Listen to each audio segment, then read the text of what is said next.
The lift doors opened and a long-legged blonde entered the lift, giving us both a once-over before she turned around.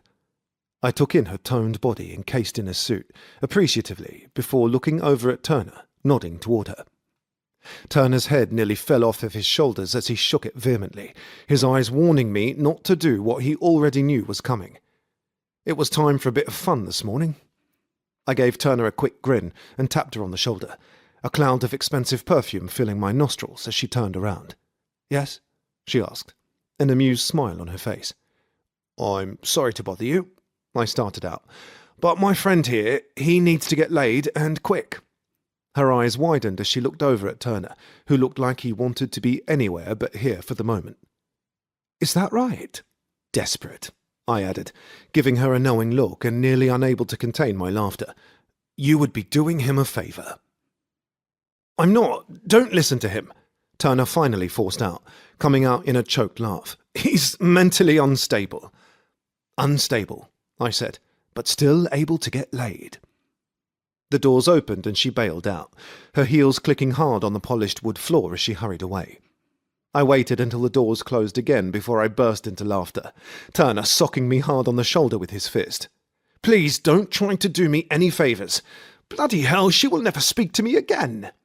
"I think she was thinking about it until you threw out the whole mental instability piece," I answered, shoving my hands in my pocket. "You do need to get laid, Turner. That necktie has gotten too tight around your neck." "Bugger off," he said, as the doors opened again, and he walked out. His fists balled at his sides. "Payback's a bitch," I reminded him, as I followed my friend, winking at the receptionist as we entered Turner's domain. "Come on, Turner. I'm only trying to help. Sit down, Jared." I sat down in one of the comfortable leather chairs in front of Turner's large oak desk, resisting the urge to prop my feet up on it. I'd already pushed my friend enough, and it wasn't even 10 in the morning. "What's up? What's so important?" Turner rested his elbows on the desk, his expression suddenly serious. "It's about your trust fund, Jared." I groaned. "Don't tell me that he wants to cut it back again. He's already tried that route. My father had attempted to cut the money in half a few months ago, in an effort to rile me up, and it had worked. Just not in the way he wanted it to happen.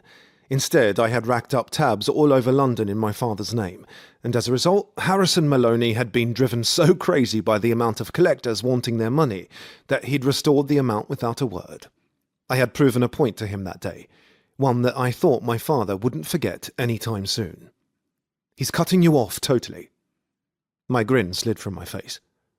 "What did you say?" Turner sighed, looking weary all of a sudden. "I'm sorry, Jared. He's cutting the money at the end of the month. I've been instructed to drop the account effective immediately."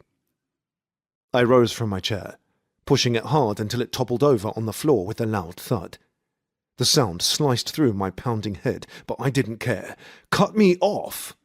I was his son, his sole heir. He can't do that. "He already has," Turner replied softly.